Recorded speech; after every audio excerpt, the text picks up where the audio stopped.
Hello, welcome to the Hybrid Ministries Tech Forum. We're in episode 14. If you're playing this back at a later time, welcome. If you're with us live on Zoom or on YouTube, you get to participate by submitting your questions and comments in the Discord. If you're with us live on Zoom, you can participate in the post-show where we can have crucial casual conversations and Q&As. You can find the Zoom and Discord information and how to subscribe in the on our Facebook page. Sorry, I was giving Leo the host. Give me a second here. Let me finish that. Just a quick reminder to everybody, put the name of the city that you're from in your name if you can, please. Though I know most of you already. All right. So this is a growing international and multi-faith community. That's you, everybody here. And it represents congregations of all sizes, all technical levels. And, at the technical level, denomination is transparent. We all want to communicate with our congregations. We want to do it as best as we can, as most effectively as we can. And that's why we're here, to help each other up our game. And we're one of but a set of related communities. Leo on our panel here hosts a show on Sunday afternoons at 3 o'clock Eastern Time that's more focused on Jewish worship. Leo, what do you have planned for this week? And Leo has got to remember to turn on his microphone. Is the same as I think we've all been doing this for a year and a half, and we all still can't remember to turn on our microphones. So nothing ever changes.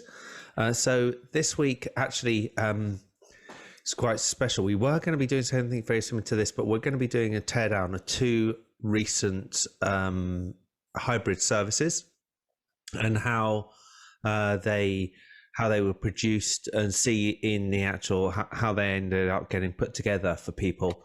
There's a reason for that. There's a lead up because the week after we are going to be on two events. One is called the Worship. I've got to remember what it's called. Worship Summit. Which is run by a company and there'll be a link in Discord for that. And also, I'm on the show is also being taken to the World Jewish Congress. So there's two. So we're going to be doing the stuff for that in sort of preparation next week. Oh, that's awesome. We're meeting so many people doing these shows, and all the shows that we're all involved in, whether we're on the panel or we're just observing as attendees. So many people we're meeting, so much that we're learning. This is, kind of like this COVID thing. I guess there's always a silver lining, right? Also, if you're an educator at any level, a teacher or administrator interested in technology for education, there's a show on Saturdays at 11 a.m. Easterns called Office Hours, this is one segment of the Office Hours show, which is the granddaddy of all of our technical shows. It's been on every single day of the year, Christmas, New Year's, Thanksgiving, every single day for well over a year now. And it's great. You can find links to these shows, all these shows that I'm talking about, on our Discord. There's a channel called Related Shows. So, and all this interactivity, man, this is not just you learning from us. This is all learning together. It's more than half of the value of these communities, these shows, is the interactivity, where we all get to share this information, because none of us can know everything, and I wouldn't want to know everything. That'd be kind of lonely. So, here we are. So during the show, mics will be muted, and we take questions on the Discord in the channel called Live Questions. Please do enter them now and whenever you think of it. And there's another channel called the live show chat, which is for non-question comments, observations, anything you'd like to say. So, and speaking of questions, here's the question of the day. I thought of a good one. Get your thinking caps on now. What is the difference between subtractive equalization and additive equalization? And why would you use one versus the other? Right? So think about those words, additive and subtractive. And when would you use one or the other? Right? There's a channel in the Discord called QOTD for May 6th. So let us know what you think that means and if you can answer the question. There will be no prizes at the end and no quiz either. So now, in addition to tonight's show and every Thursday, we have some training opportunities. Mark is going to continue his audio training. This will be like the 4th week or so. What do you have up for this week, Mark? Well, to recap past classes, we did analog mixers, then we jumped into microphones and microphoning techniques. Last show was on processing, both dynamics and effects and their general usage. And I'm thinking this week we'll probably jump into digital mixing consoles and how they generally operate. Great. Excuse me while I put my in-ears in. And I'm suffering from imposter syndrome right now because Paul is sitting here and he's got way more experience on digital desks than I do, but I'll do my best. While I have touched a few digital desks in my day, I don't have a whole lot of recent experience. It's been a while. I think you got me. Marty, I don't think we can hear you since you've changed. So humble. You guys are all so humble. If anyone's new on the line, please include, There he is. Yeah, we can hear you. There you're back. There we are. There you please go. include the city with your name if you can, please, if you've logged on recently. Thank you. It's those buttons, man, you know. You got to push the right one. All right. Yeah. Okay. So, and in addition to that, Joanna here is going to continue her Audacity training. Tell us about that. So I did have a couple people interested, and I'm just kind of waiting to hear back if those people are still interested in learning. I was going to move from lining up and doing more post-production on Audacity to possibly recording into Audacity, depending on the people that want to come to the meeting. I switched it from Monday to Tuesday so I don't compete with Mark. Tuesdays at 3. If you're like to join me, please just send me an email. And I think I put my email address into the announcements channel. I could also put it right here in the chat if you'd like. All right. That's fabulous. So I heard something recently that Audacity has brought on some new people to their development team, and they're going to be doing some really good product development. So we're all looking forward to that. So check the announcements channel and Discord for other training opportunities when they come up. And if there's something in particular you'd like to work on or like us to help you work on, let us know. So before we get into it today, I want to thank our panelists. We have Joanna Lovell in Pennsylvania, Jay Paul in Maryland, Mark Plukas in Massachusetts, Leo Mindell in London, and Rob McKinnon, who is in Florida. And I know that there are a lot of people watching here who are both knowledgeable and dedicated to working on our volunteering and helping with worship technology. So if you would like to contribute to the panel discussion, all you have to do is get here early on Thursdays. We let people in to join the panel or just listen into our sound checks between 6 and 6:40 p.m. Eastern Time. At 6:40, we finalize the panel and everybody else gets to listen. So, okay, so microphones are muted, questions go into the Discord, and remember, we don't use the Zoom chat feature, so don't put your questions in there. or the YouTube chat feature. I think that's been disabled. So if you'd like to comment, come on over to the Discord. And if you're new to Discord and would like a tutorial, let us know. We can schedule a time for you. So today we're talking about two really important concepts for audio mixing: mix minus and multi-bus mixing. They're closely related, and I could give them a singular name called, I would say, selective submixing. So if you've ever worked with monitors on stage, monitor mixing is a good example of selective mixing because you're not putting a full mix into it.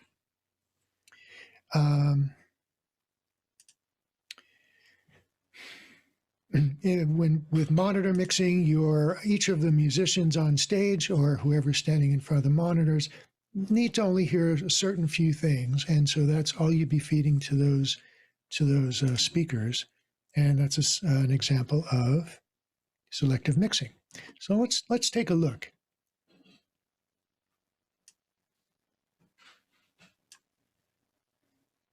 And it's the wrong image, so let me switch. Go back to this one. Here we go. That's a good starting point. So here we have a mixer. We have a bunch of inputs. We have a pulpit microphone. We have several wireless microphones that can be used for anything. We have a piano. We have an electric guitar with an amplifier. We have a set of drums, and we have a singer. So just a wild sample of very common inputs that we might have going to a mixer. And from the mixer, we have our main left-right output speakers up here on the upper right corner. And in these speakers, we would provide a mix, but not all of these sources need to go into the amplifiers unless we're working in a giant room. If we're working in a small to medium sized room, say 100 to 150 people, chances are you don't necessarily need to amplify your piano or the electric guitar or the drums. And so we don't feed those to the loudspeakers. So we're taking a mix minus the piano, the guitar, and the drums. But if we're going to mix sound for an overflow room, right? When people come back into the sanctuary, there may be capacity limits, and you may want to set up another area of the church for an overflow room with a large screen display, projector or flat screen, and some speakers so that people can hear. These people need to hear all of these things, wouldn't they? So this is a full mix of all of those sources going to the overflow room. And then we have mixing for Zoom. So we're going to be, or YouTube, or let's say Zoom. Let's stick with Zoom because that's a unique case. We're going to be sending out to Zoom, and there may be people who are participating in the service, but who could not come to the service, so they'll be contributing from home, right? Could be the religious education director, could be the story time teller, could be the board member who's making the announcements that day. So what are we going to be mixing to Zoom? We're going to be mixing everything that's here because people at home need to hear all of these sources. And from the output of the computer, we're going to be feeding that into the mixing board so that we can mix Zoom's audio into the loudspeakers. Now, here's the catch. This audio from Zoom that we're feeding into the mixer does not go back to Zoom. So what we're feeding to Zoom is a full mix minus Zoom itself. So just like we're taking certain instruments out of the mix for the main speakers, we're taking zoom out of the mix, zooms audio from the console out of the mix that's going to Zoom. So how do we make that happen? Right? Let's take a look at another image.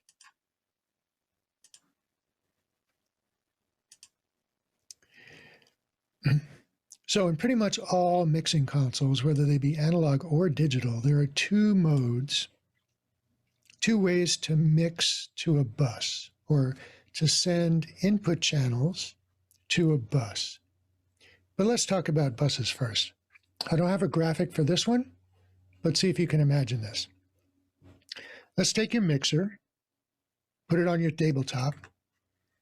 Let's take another mixer and stack it on top. And let's take a third mixer, stack it on top of that one. And let's take all of our inputs, each of our inputs, and send them to all three mixers. Now, let's take the output of one mixer and send that to our loudspeakers. Take the output of the second mixer, send that to our overflow room. The third mixer, send that to the computer for streaming.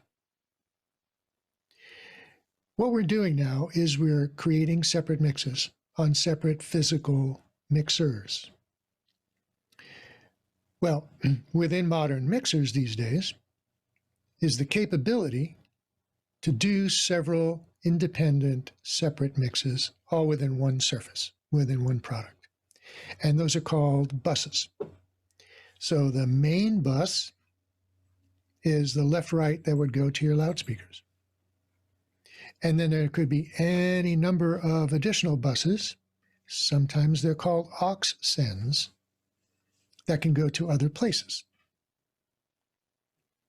Now there's two different modes for sending input channels and channel strips, two different buses. There's pre-fader and post-fader. Here's what that means. We have an input, a microphone, that comes into the board and goes to the channel fader. And in post-fader mode, the output of the channel fader goes to, we'll start down here at the bottom, it goes to the main master fader. And this is channel 1. Also going to the main master fader is channels 2, 3, and 4, and so on. And the main master fader is the final gain control that goes to the loudspeakers. In addition to that, there's bus 1, 2, 3, and so on. Could be 16 buses, could be 4 buses, could be 8 buses. And between them, for each channel, is a send level. So we have the channel fader goes to a send fader for each individual bus. Buses 1, 2, and 3 are what I'm showing here. And that determines how much of this signal is going to the bus master. And the bus master, very much like the mains, is taking audio from channels 1, 2, 3, and 4, and so on. So all of these are input channels. And Marty, just to confirm what we had talked about before, that fader could also be a pot. It could be a knob. Correct. It could look like a knob, or it could be a physical knob. Right. The send fader level here could be a rotary knob, or it could be a fader. Could be a linear sliding fader. And some mixing boards, such as the X32, may have both. There are multiple places that you can adjust this level. They're all the same thing because it's a digital console. It's a digital gain control that can be activated or controlled by different places. Don't get confused about that. There may be a knob, there may be a fader, there may be a touch screen. They all controlling the same gain element. And we can take a look at that later. So from the channel fader, there's a send level. And for each of these other input channels, there's a send fader, a send level from each of those. And so that's how you're adjusting the balance of all of your sources to bus 1 is using this send level on every input channel. And every input channel has their a send fader that goes to all of the buses. So if there are 16 buses, there would be 16 send level faders for each input channel. All right, any questions about that? Let's stop here. I don't see any questions in the Discord yet. There's one open for discussion. Do you want me to read it? Sure. And it's from Silver Spring. So you might be familiar with this sanctuary, Marty.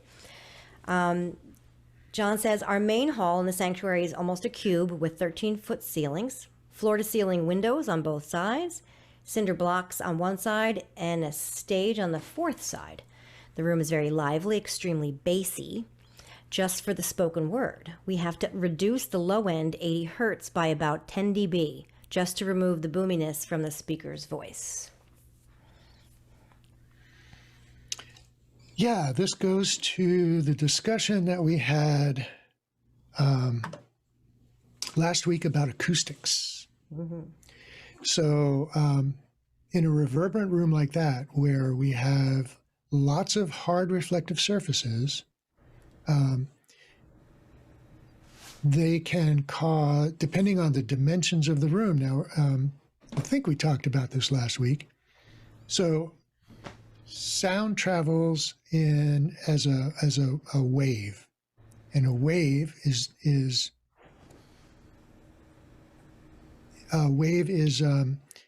measured by its frequency.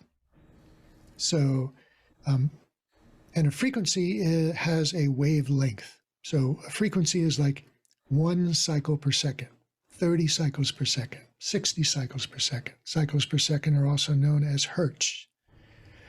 So you may hear the 100 hertz, which is 100 cycles per second, which means the wave happens 100 times every second. Each one of those waves has a length, a distance in acoustic space.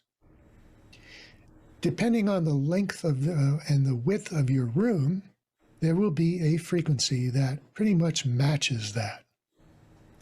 And then there are harmonics of that. So these can cause, and when that happens, you get reflections that cause interferences with each other. These can cause certain frequencies to sound very loud in a room. And it can also cause frequencies to completely disappear, depending on how these reflections collide with each other. And this is something that we can talk about at another session. But this kind of acoustic phenomena causes very strange things to happen in rooms.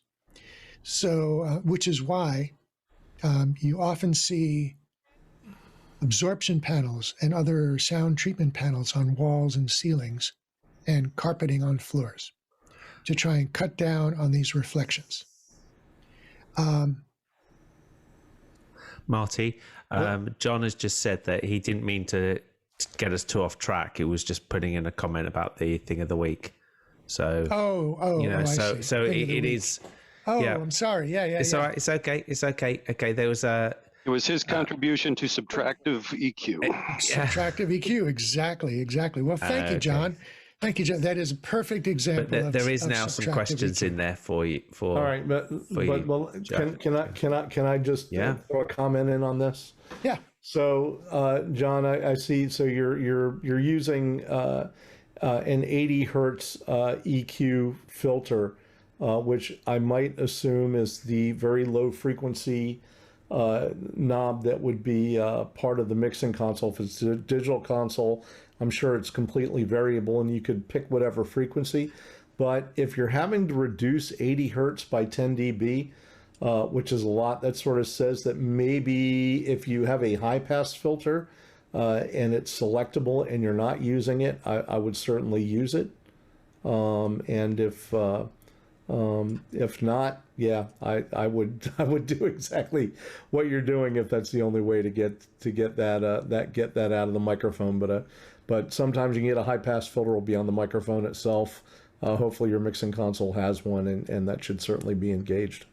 If anyone has yes, it will be subtractive EQ, whether it's a high pass filter or it's a fixed or even a parametric equalizer. If you subtract, if you reduce the gain or introduce attenuation, it's subtractive. If you boost it, it's additive. And for those of you who do have a digital console or can slide the frequency that you're doing that low end cut at, I would suggest that also if you're reducing it by 10 dB, your problem is probably a slightly higher frequency.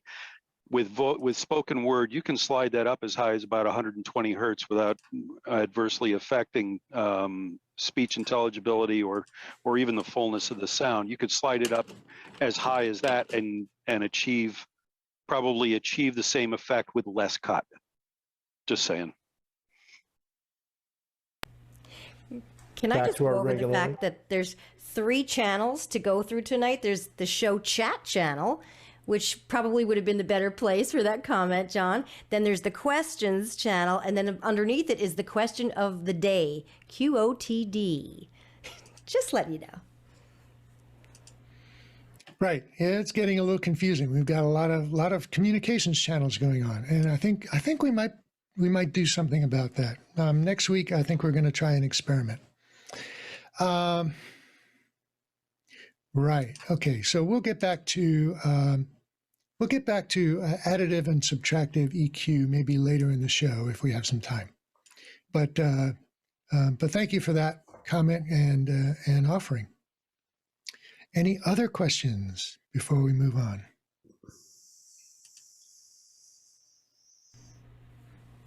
Let me see. And Leo, I sent you. Done. Okay, thank you. So Rob McKinnon asks, do you have to have a separate mix for every aux channel? For example, if I balance 2 singers for the main out, do I have to rebalance or balance again for each aux output? Good question. Good question. And therein lies the difference between, or some of the differences between pre-fade mixing, submixing and post-fade submixing. So we talked about post-fade. We haven't got to pre-fade yet. And I just wanted to see if there were any questions about post-fade, and then I will answer Rob's question.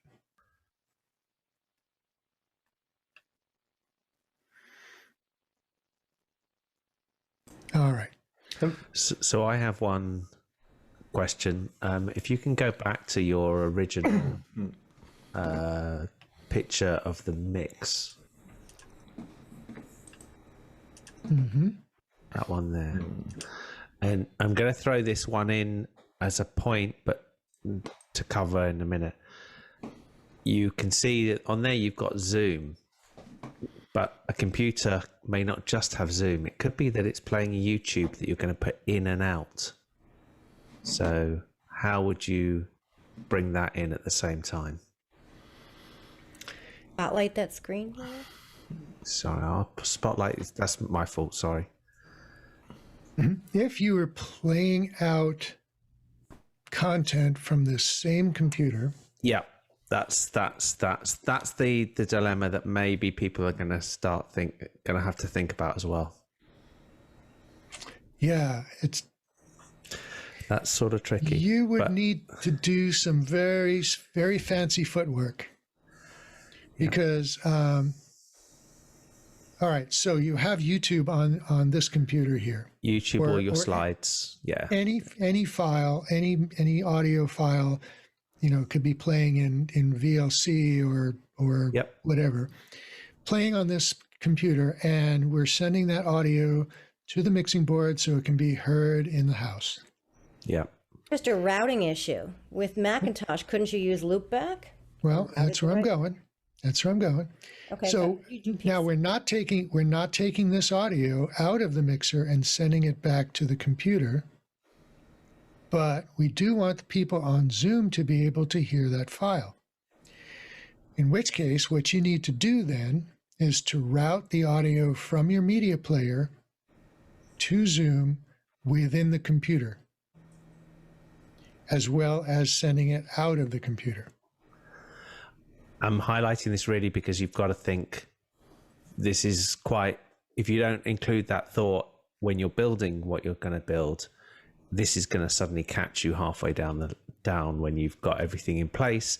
And the first thing you do is go and play a video that you were hearing. One thing also to add really quickly that's just aside, but it is critical. Zoom is pretty good at doing some of this on its own. And sometimes people don't realize it's doing it. So, Zoom will actually cut out so you may be running with Zoom going in and out without realizing it because it handles it. Well, I'd want to try that to be sure. I want to see what the so tail sure. time is on Zoom. Yeah, I'm really curious about that. I've had echoes coming from Zoom because I'm sending to it the same thing that I'm listening to. Yeah. It's possible, but it's not a good idea to even test. No, I wouldn't say that it's possible, but it's one of those things that may catch you I out. think there's a case here for the media computer being separate from the Zoom codec. Exactly. Yep. Right? Because if that's the case, then both the microphone audio and the program audio are going to be individually controllable and routable from the mixing console, so that you'll have a separate level control, and be able to dictate what goes into Zoom and what in what ratio. Right. So let's just replace these drums with another computer that's playing media. Right. Right. And everything else remains exactly the same. But that's really good point. I have another complexity, but I will come to it later. Otherwise, we're going to get hung up on. It's not quite an edge case, but there is another one. But let's carry on with it. Otherwise, All right. yeah. All right. So this is post-fade mixing, and what post-fade mixing is that all of the sends will be affected by this fader. When you make adjustments to this fader, Did you mean to change the You slide? need to change slide. oh, sorry. We got you. As I said earlier, we've only been doing this a year. That's right. Nobody's noticed yet. All right. So This can be done by any 5-year-old with 30 years of experience. would somebody go out and find me a 5-year-old, please? All right. So in this mode, all of these send levels to all of these buses will be affected by your channel fader. When you make a change on your channel fader so that you hear a difference in your main speakers, that change will also be reflected in all of these sends because they are post fader, right? Okay. So now let's. So does that answer Rob's question? Put that in context of Rob's question? Yes, partly, yes. So if you were to have your send fader at a nominal level, sounds good in the room, and then you put your headphones on and you listen to the output of bus 3 and you adjust your faders on all of your inputs so that it also sounds right in bus 3. Now, right in bus 3 is not necessarily the same thing as right in your mains. Why? Because not every input is in your mains. So if bus 3 is sending to the computer, it will have a different mix than what's going to the mains. But in terms of just his question, I think he just had two things balanced that he liked, Right. right? So And if he you wanted- have two channel faders balanced, and they're correct in the mains, whatever that is, and you have the send levels on those two channels adjusted so that when you're listening to bus 3 in your headphones, it sounds right. Then when you go to change the level on your channel faders, you're changing both on the loudspeakers and on bus 3. So the changes are tracking each other. All right. And if I can add, so the fader in your console is also post equalizer. The fader is always going to be post insert send and return. If there are dynamics processors inserted, the fader will be post those as well. So when you send a post fader signal, you're sending a processed signal from your channel that includes equalization, etc. If you've made equalization adjustments for a microphone to sound good in the room, know that those equalization adjustments will follow into the mix you're sending to the far end. If you happen to be doing a monitor mix post fader, which I generally don't recommend doing, those EQ settings would follow there as well. So it's worth remembering that when you say post fader, it's post everything in the channel strip. Good point. Excellent point, and important to remember. All right, let's look at the other half of this, pre-fader sends. So things are in a different place. They got shuffled around, and for good reason. So let's go through it. So we have the same microphone. That microphone is going to the channel fader right here. The output of that channel fader is going to the mains, which is going to your loudspeakers.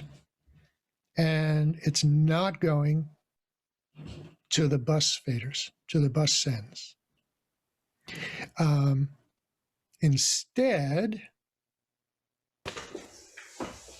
the signal from the microphone is going directly to the send levels on each channel, on each input channel. Can somebody mute your microphone? Thank you. The microphone input is going to the bus send levels on each of the input channels,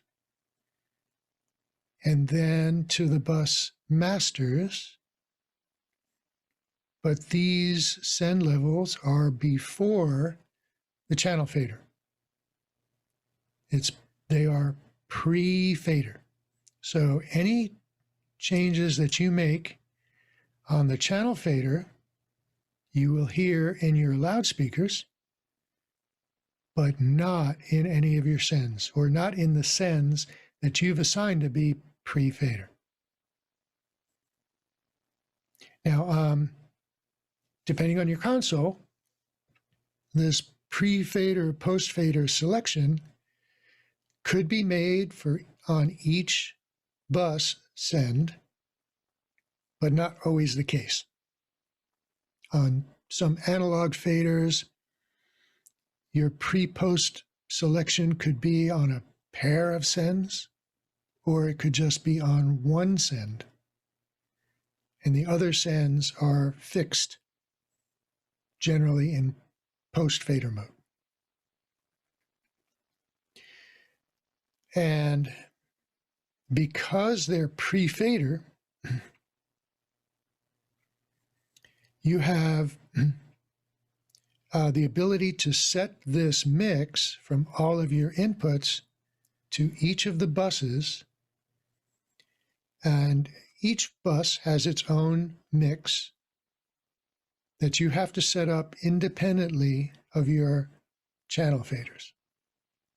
So this is what we generally recommend for stage monitors. And any bus that's going to a location or a person who wants to hear the same thing all the time, regardless of what's going to the loudspeakers for the audience.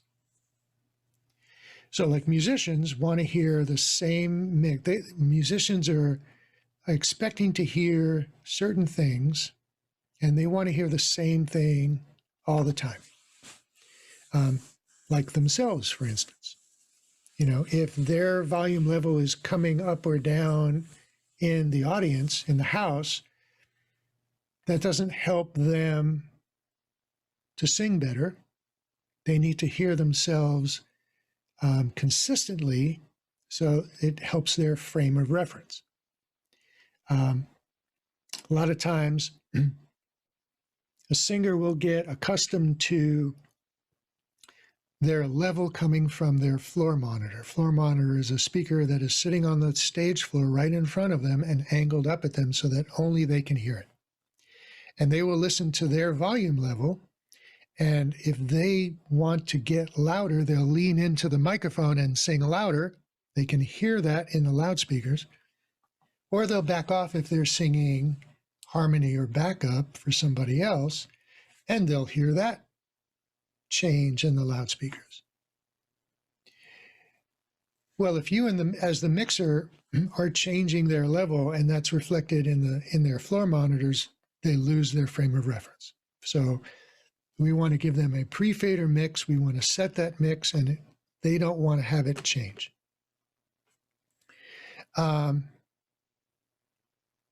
But when it comes to the overflow room, I would have that as a post-fader mix, because as I'm changing levels for my channel faders for the loudspeakers, I would want that same change to go to the overflow room. That mix wants to change. Going to Zoom, that mix would want to change as well. So that would be a post-fader mix. Now we can talk about a bit more deeper and look at different applications for pre-fader mixes, post-fader mixes, such as a mix that would go to backup singers if you had a band with backup singers, instrument players, people who are wearing in-ear monitors instead of stage floor wedges. They're all different cases. They all need to hear slightly different things. And generally speaking, in environments like churches, small and medium churches, all the monitor mixes are being done at the main house console, which means that one person is responsible for all of these different mixes. Any questions so far? Why he needs a little help. That's why One of the doing it things all I- by yourself is bad. Sorry. Go ahead, Mark. One of the things I'd like to add is that, the button on an analog console that's pre-fader, post-fader, yes, is following the EQ. So that's being dragged along. On many digital mixers, you can actually choose what the point is that you're grabbing the signal at: the raw input, post-gain, pre-EQ, post-EQ, pre-fader, post-fader. It all depends on the individual console where you're actually grabbing the signal from. The lesser capable consoles, yeah, you get a button, pre-fader, post-fader, and it's always post all of the EQ and stuff that Jay was talking about. Yeah, well, not only sophisticated, digital consoles, but even the larger format analog consoles of yesteryear. You could go in and set a module so you could pick where pre and post actually came from, what the source for it was. But in general, I think to Marty's point, if you're mixing monitors, you want to be pre-fader.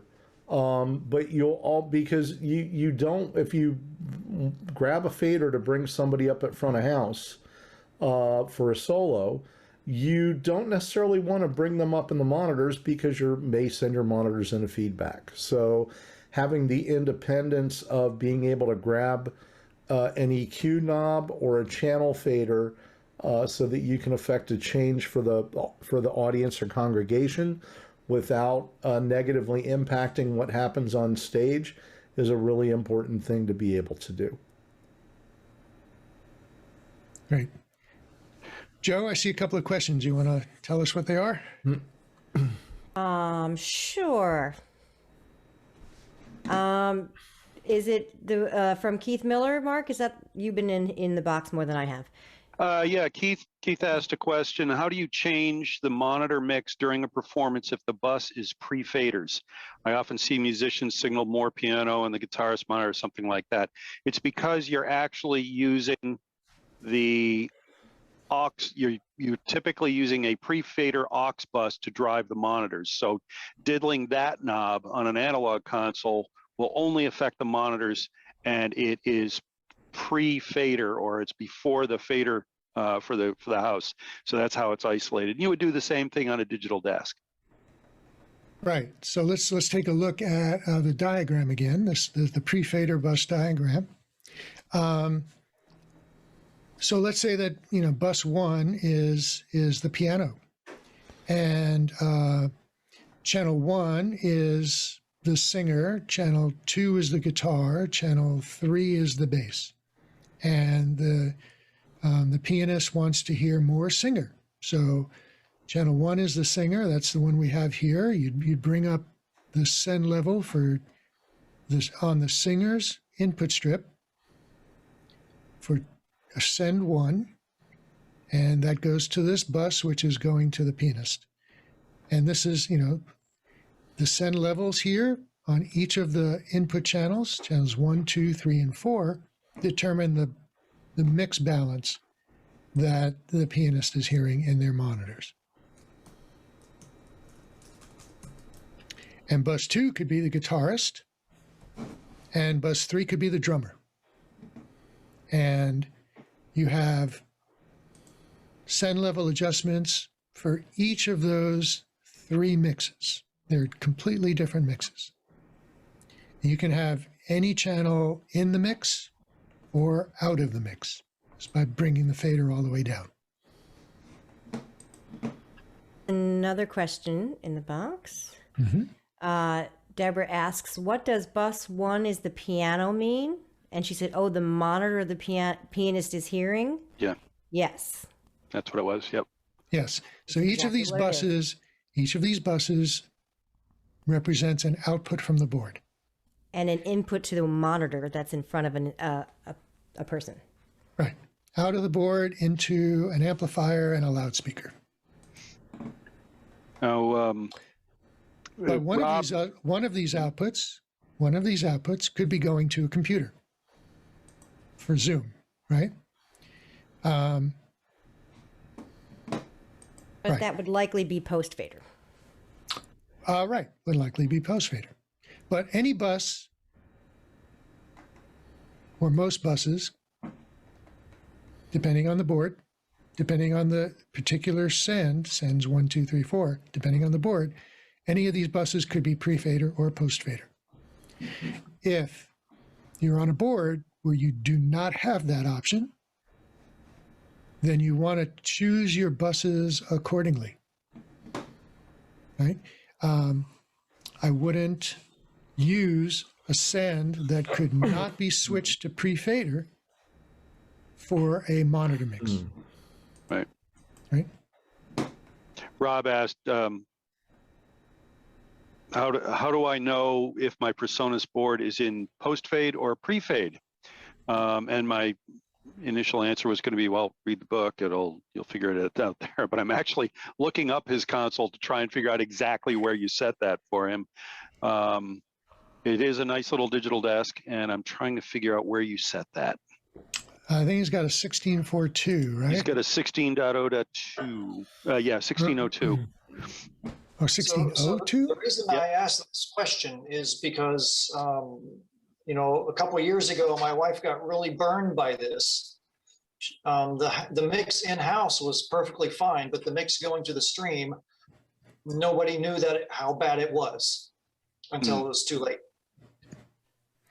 Right. So we're talking about mixing to these different buses, and each of these buses is going to a different place for different people. It's really important to be able to listen to each of these different mixes that you're doing. And there should be a way on every console to send the output of these buses to your headphones. And there would be a button that would be labeled pre-fade listen or post-fade listen, PFL.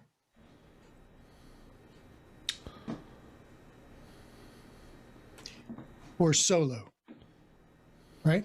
Solo is a good one. That's a very typical nomenclature for I want to listen to this audio on my headphones. And so when you select the solo button that's on the bus master, you can hear just that mix, just that audio in your headphones and adjust your mix accordingly. And then you can move on to the next bus, hit the solo button there, adjust that mix accordingly. Now, when you're mixing for monitors, you're doing the mix that the performer wants, and then hopefully it won't change. A lot of times it will change. They will ask for more or less of some instrument, and you can go and you can make that adjustment for them. When you're mixing for Zoom or any broadcast, or even an overflow room or assisted listen, you'd want to take a listen very frequently. You'd want to monitor that just to make sure that everything is there and all the changes you're making are being reflected properly, because they're a really, really important part of your audience. You want to make sure that their mix is right. And you don't want to get caught, just like Rob was saying, you can get burned on. Joe? There's another question in the box. Are we ready to move on for that? Yeah, go ahead.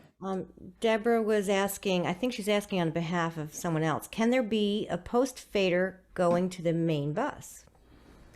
Almost the main always. bus, I think. But the term main bus is throwing me, because that's Okay. two different places. Either you're on the mains or you're on the bus. Well, the mains Mains is a bus. are a bus. Okay, Yeah, they're so all buses. They're all buses. Does she mean just the main then? Can the post? So what we mean by mains is the main output, the main left-right channel, and you got to just think of it as a bus like any other bus. It's just a bigger bus. It's a bigger bus, and so it's up The here bus at the that top. pays the bills. It's the bus that it's the bus that pays the bills that everybody in the house is listening to. And I'm showing it here and I'm showing it up here on this diagram. The only difference is that there's not this send level in between the fader and the main master fader. Not generally speaking. What could be really cool, Marty, is if your graphic, if you could raise that level up on the channel I know, one, right? and then Yep, watch I know, the other right? one go up at the same time. You got Hang on. You want to see that? Would Now you you like to did see it. that? Now you did it. No. Would you like No. to see that? I was gonna say, are you gonna bring in your XR18? Here we About go. time. Oh, here we go. All right. So here's the mixer that I'm speaking on right now, using right now. Input 5 is my microphone. Can't see it. You can't see it. Should I be got up it. there now. I got it. You got it? Give it a sec. Yeah, it's in the share. Yeah, I'm sharing this one. It's not in my Okay. box. All right, got it. All right. So channel 5 here is. I don't see your pointer though.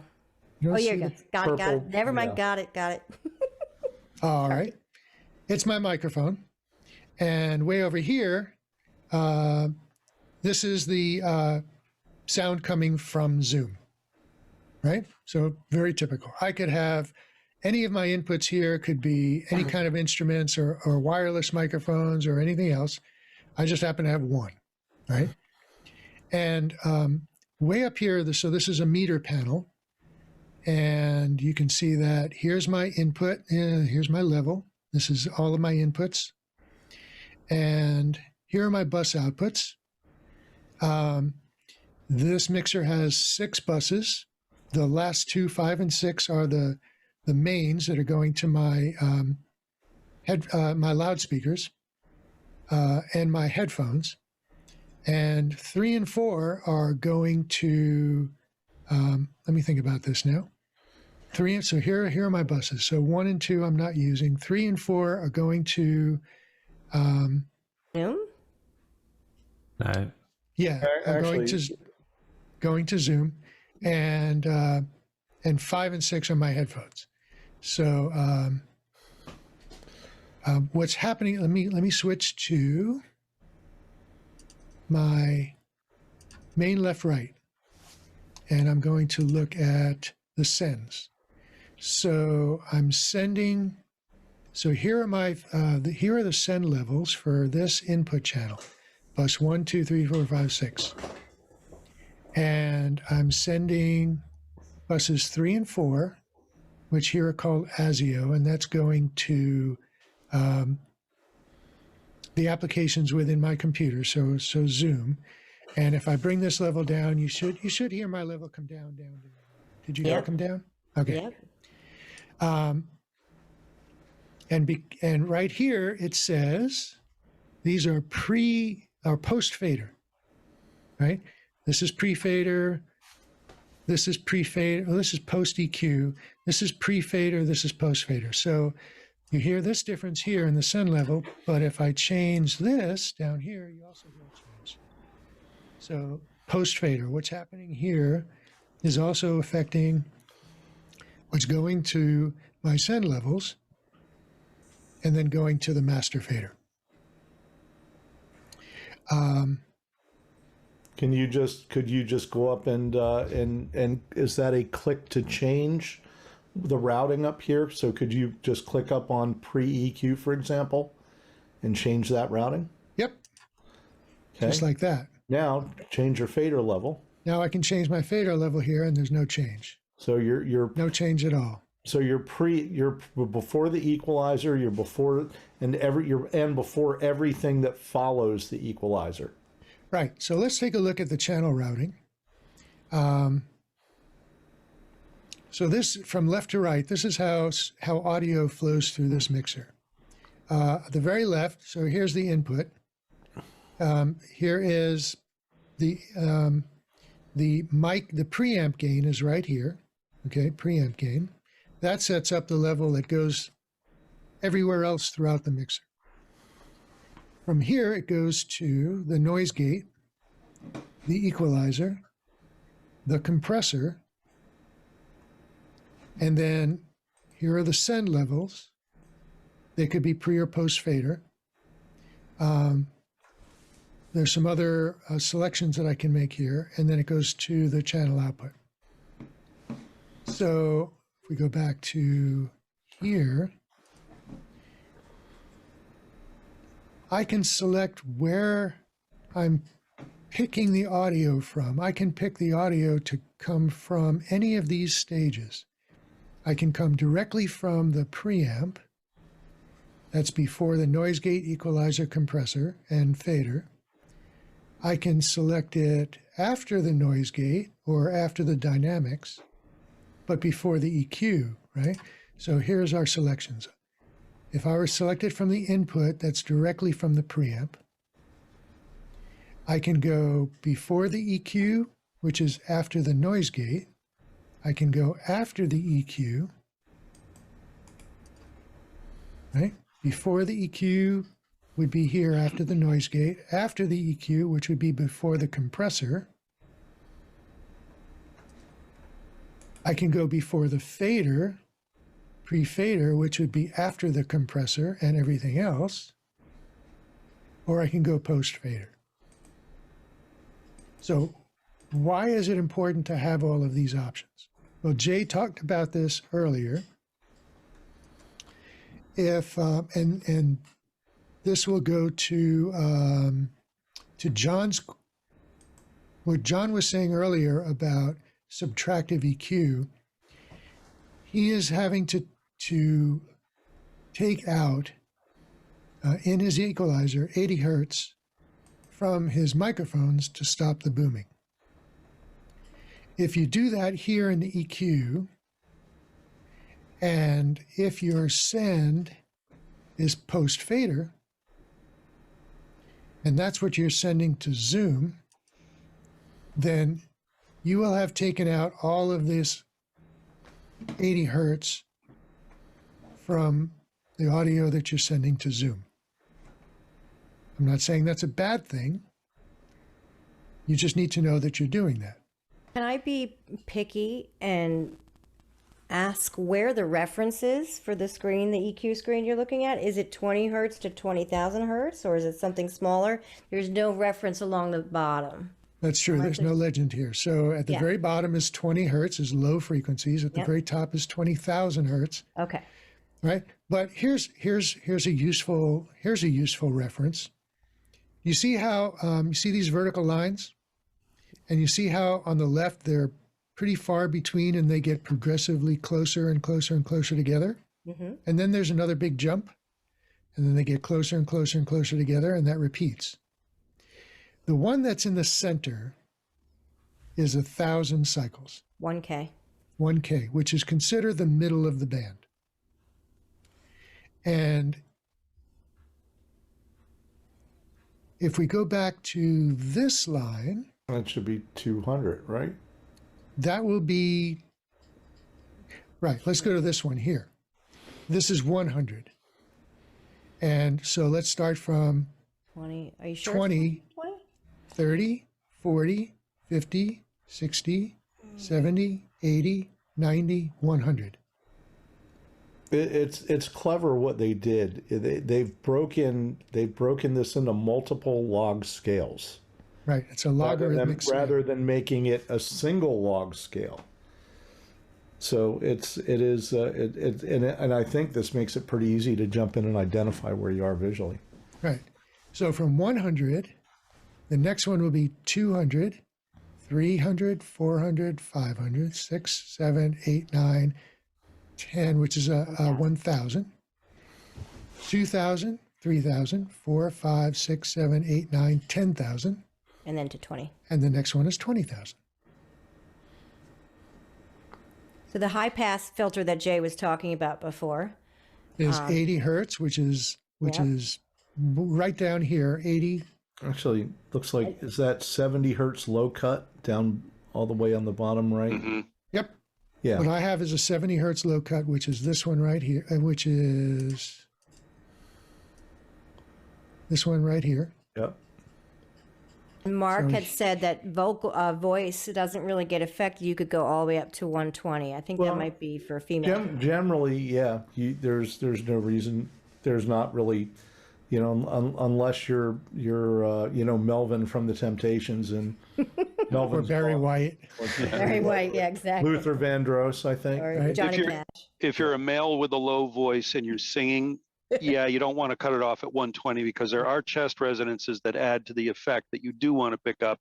But for spoken For word, speech, 125, even up to 140, Yeah, exactly. 150 is fine. sure. I tell you, I generally, when I sit down at a board, everything gets a 100 hertz high pass filter. Everything. Everything. That's right. Then I'll take off the kick drum and the bass guitar. Maybe synth.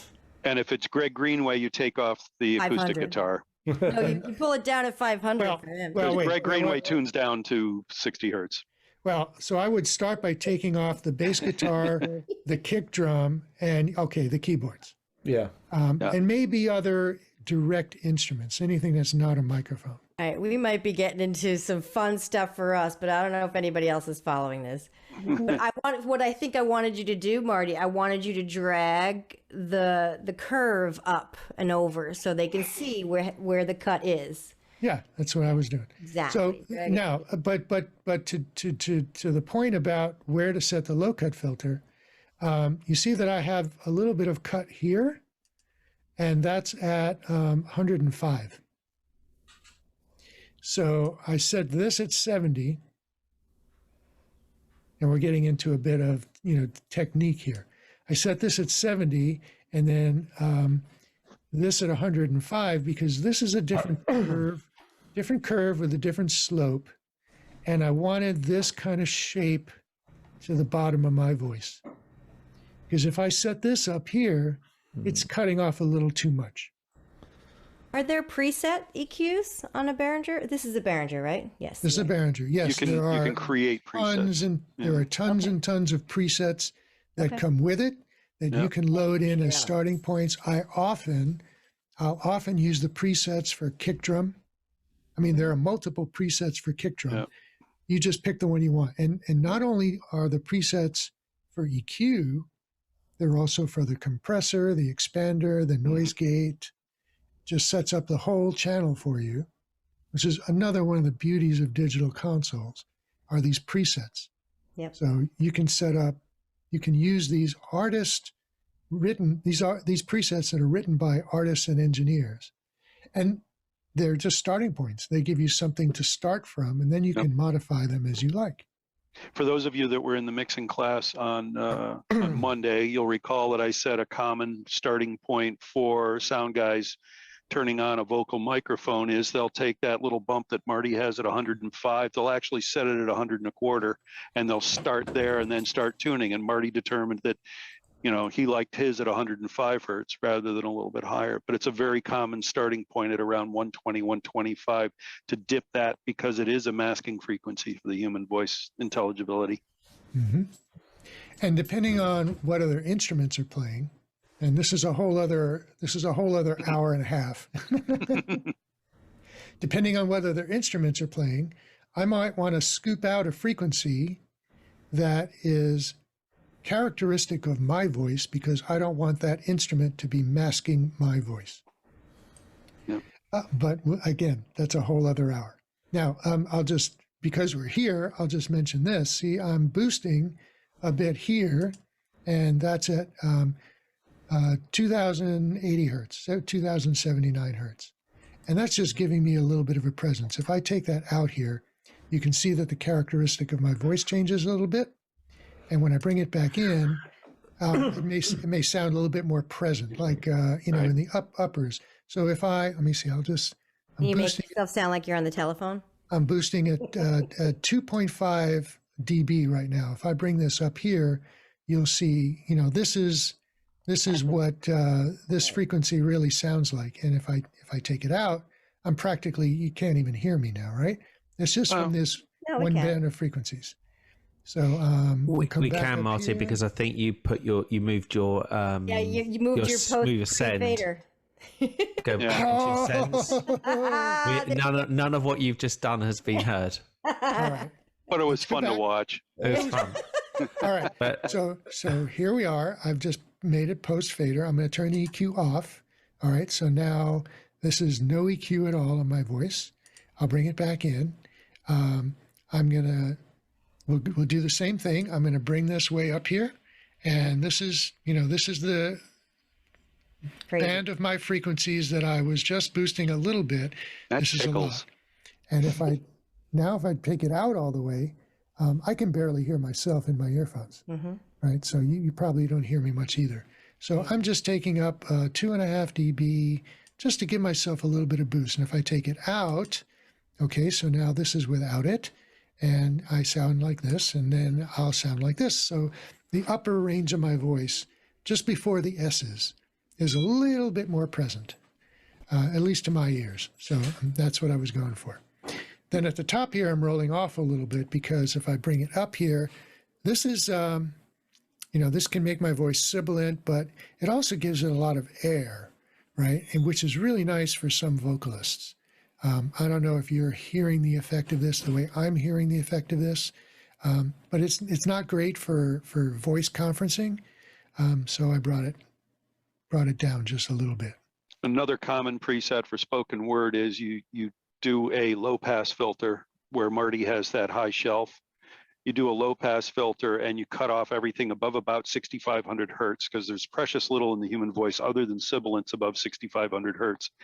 Some people actually find sibilance and that hissing S sound to be really annoying, especially in things like hearing aids, etc. So for speech systems, I'll typically roll off everything below 125 and above 6,500. The advantage to that in a digital desk also, or a DSP, is that you're taking out stuff you don't want to burden the computer even thinking about. Give it just what it is supposed to be thinking about. Now let's go back to here, and this is my send panel for this channel, right? So I'm sending to Zoom on these two channels. If I come over here where my Zoom is returning from, I've taken it out. It's not going back to Zoom. This is how I'm doing it. It's going to my headphones and my speakers, but it's not going. Now, if I bring this up here, something weird. Okay, so it's not happening because Zoom is not returning me to me. But if somebody else speaks, if I speak, I'm now coming through there, so you should be able to see me coming in there. And I think Zoom's auto is in play. If you turn on original sound, you will then in theory, I should start coming out twice to everybody if you turn it on. Yeah, I think I've got to stop sharing to do that. I don't know if you do. Maybe you do.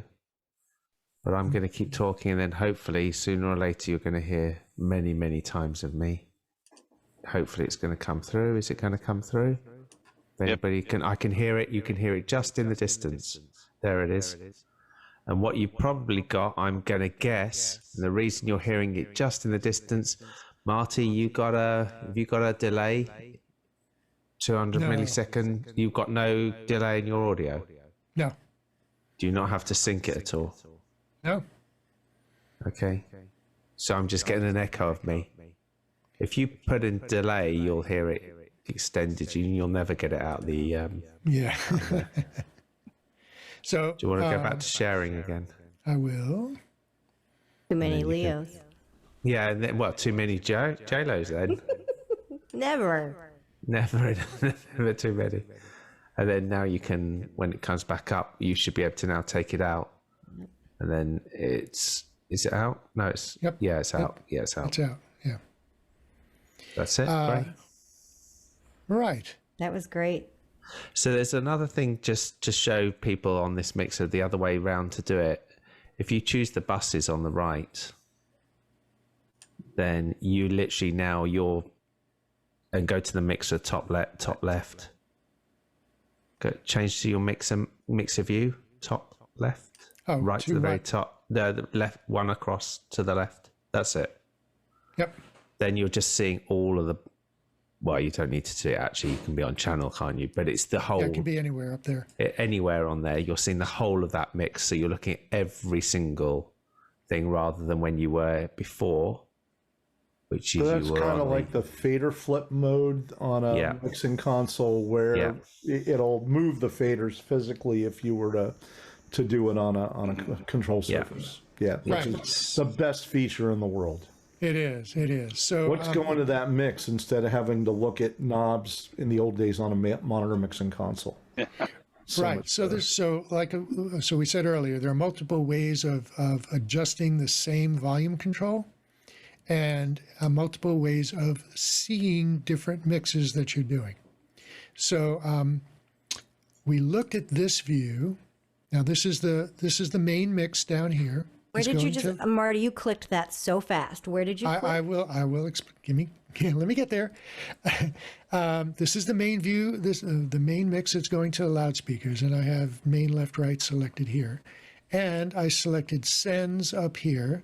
Okay. And so for whatever channel I have selected, I'm looking at the send levels for that channel, right? Got it.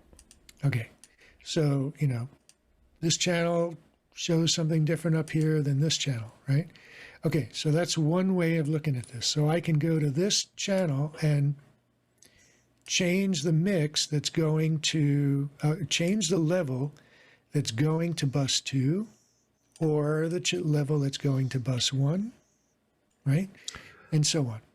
And we're on bus, just to say we're on bus 3 and 4 is us. You're on you're Zoom. listening to me on buses 3 and 4. Now, if I wanted to adjust my mix on bus 2, do I want to go to every single channel and make this adjustment here and adjust my mix? That would take a long time, right? So what I would do is go over here on this side. Now, on the physical console, there's a button in between the two sections called SOF, which means sends on fader. This is for the X32 console. On the software version of this console, I'm just going to go over here to bus 2. Now what you're seeing here is all of the inputs that are being mixed for bus 2. Just like this are all of the inputs that are being mixed for the main channel. This is the mix for bus 2. And I go back here, all of the adjustments that I made here for bus 2, there's one, there's one, there's one, are reflected in this view. So if you pull one of those down there, If I pull this down, wrong one, you're on the wrong channel. Pull down, you're looking at. no, watch. I don't want to change that one. Let's do this one. If I bring this one down here, That's it. Yeah, that's the one that you're changing. Yeah. Yeah, this is the one I have selected. It'll change there, and it'll change up here as well. Bus 2 went down. I bring it up, go back to mains, it's up. I think there's So one. I can go to any bus. I can go to any bus and see the mix that's going. So I can do an entire mix here on this view for this one bus. I think there's one little thing we just need to show, because it is everything you're doing is buses. But one thing that's going to be slightly, you're going to say, how do I get that to my USB? So if you can click on your in out to the top right. Okay. And we're not going to touch it. We're not going to touch it. This brings up a separate window. Can you move the window across or not? I will have to. That's it. There you go. Oh, Just can you see it? so yeah, that's it. That's it. So when people are trying to work out how to get it, so this is like where you plug things in. So there's obviously no thing to plug in on a USB. You need to play around with this. I don't really know if we need to go any deeper than this, but I just thought it would be worth saying to people, you've done it all on there. How does it actually get to the computer? You've got to get into this screen sometime. So let's think about. And that screen also has the shows you the magic also of the different. If you go back again, sorry, Marty, really quickly, you'll see the different colors represent where it's picking up the pre or post fader, like Marty mentioned earlier. Right. So here's where I have my bus 3 and 4 is going to USB 1 and 2.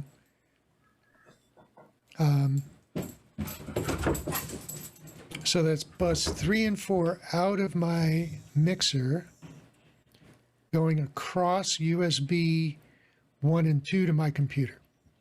Yeah. And that's going. Is it after the Post fader. And if we look at the after color, the effects, right? we look at the color code down here. Post fader. Cyan is post fader. And And up top it says effects, and so the effects are first, and then no. No, We're using they're effects. independent patches. So, all right, we have to explain what a patch play is. Sorry, maybe I was. Yeah. By default, this is the thing that catches virtually everybody on when they get an 18 or a 32. Their first thing is, I can't get sound out, or I can only seem to get out on anything on channel, the microphone that's plugged into channel 1. Because if you go back to that really quickly, and you look at this, if you look at the pattern, if you go on USB sends again, if you look at the pattern, can you see the pattern on the left-hand side is like a diagonal line? Yeah. By default, the diagonal line starts at 1 all the way through to 18 because the default mode is to record every single one of your channels to your computer. So your computer is in record mode, which you want literally the raw, untouched audio. So it gives you that's its by default, which means that every single time people say this only ever seems to work on one channel, it's broken. and the faders don't work. So that's why you need to move it away from the channels along the thing that Marty showed. So it's like the channel is the analog, then you've got the effects and the buses. You want to move it to the buses, which is the bit. Right. So natively, the way it comes by default is that the input channels, right from the preamp, go 1 to 1. So channel 1 goes to USB 1, channel 2 goes to USB 2. Here you see that channel 5 is going to USB 5. But depending on how your computer is set up, your computer may not actually see all 18 USB channels, particularly if it's a Windows computer. Yeah, we can. Right? Yeah, the driver. Yeah, but that's Right. another. So sometimes it may only see USB 1 and 2 left and right. So I had to move what is being sent, the USB 1 and 2, over to the bus outputs of the mixer. Oh, JLo's got her hand up. She's got her hand up. Go on. Go ahead. Let's hear it. Across the top, it says channel, aux in, effects, bus, effect. What is FX and what is effect? Slightly lower down. Just a little bit lower. Yeah, there you go. Oh, the over right. here. Okay. So effects are the effects returns. returns, and Oh, effect, yes, 1R, 2R, 3R. right? One left, right. The returns are in stereo. So small. Yeah, the returns are in stereo. So these are what are coming out of the effects units. Effect is are the buses, Yeah. the sends. Okay. So it's flexible that way. You can use, if we go back to here, you'll see I've got 16 inputs, and aux input, and then effects, FX 1, 2, 3, 4. These are the sends that go to the effects units, the 4 effects generators that I have. I thought you They said they can- were the returns. These are the These are the big- sends. These are the sends. Okay, where are the returns? They were there. Oh, wait They a were minute. there. They were left, right. But it depends where you do. So none of your effects, all your effect. Oh, Ooh, Leo. is that me? Yeah, What? I didn't hear anything. he started breaking up. Okay. I didn't know if it was me or. Yeah, so that you'll go to your effects just to show which effects your FXs none of them are on. None of your effects are Yeah, on. none of them are on. Well, your first one is, but it's on insert, but it's not actually on a channel. Yeah, it's just on an insert. Okay. That's what I was thinking that was the insert because it goes down the line, right? So No, actually, you were post actually these insert pre effect where Yeah, you these are where you were actually- in that little diagram. I think these are the returns because they're inputs to the mix. So they would be coming out of the effects units. So Yeah, but so yeah, if you were to click up on sends, Marty, maybe. Well, if So you want they- to see where the sends are, they would be here. These are the buses Right. that are going to the effects units. Mm-hmm. Right. I think we're getting a little too far afield. Probably.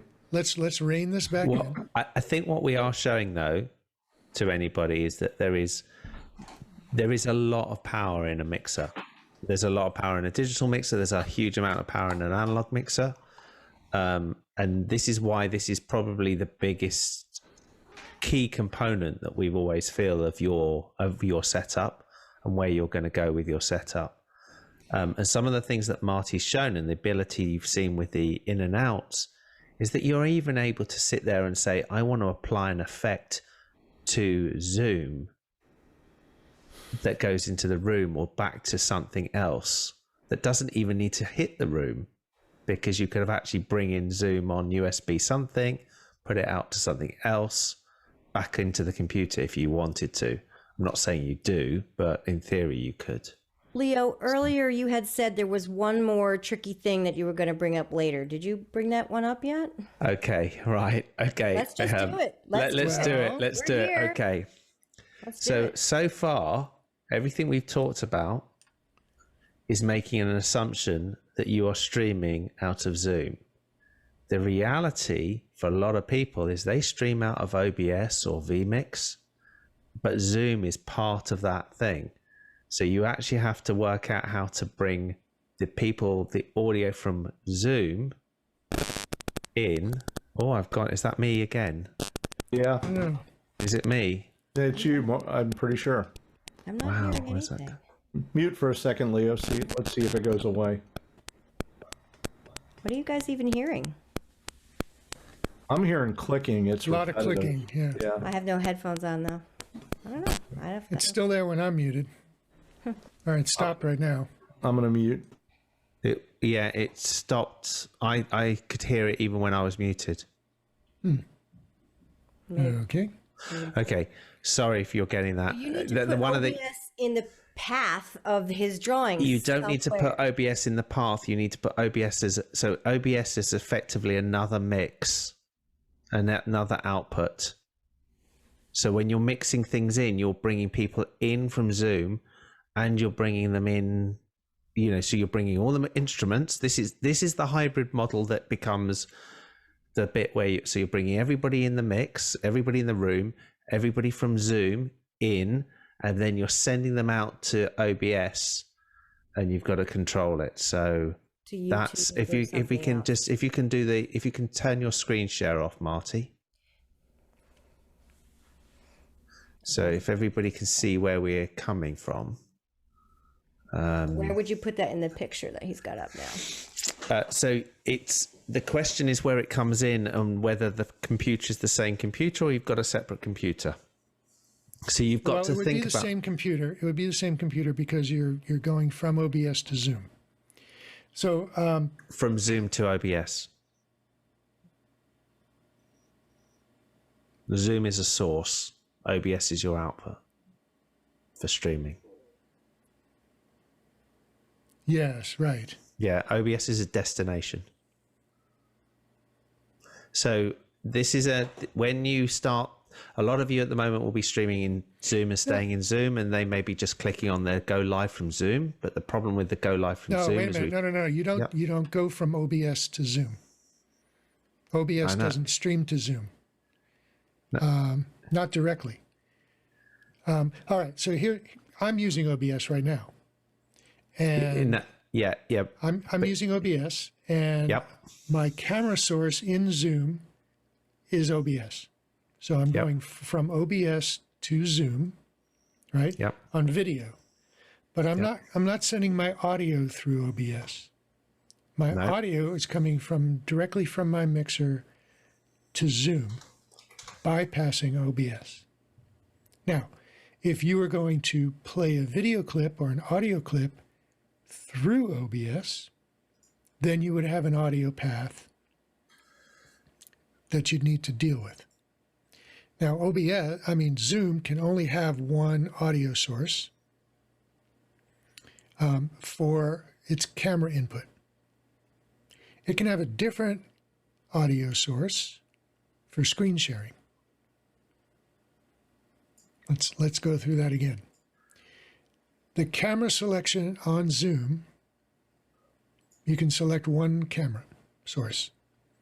You can also select one audio source to go with that camera. Yes. That audio source for me is coming from my mixer. Okay. The camera is coming from OBS.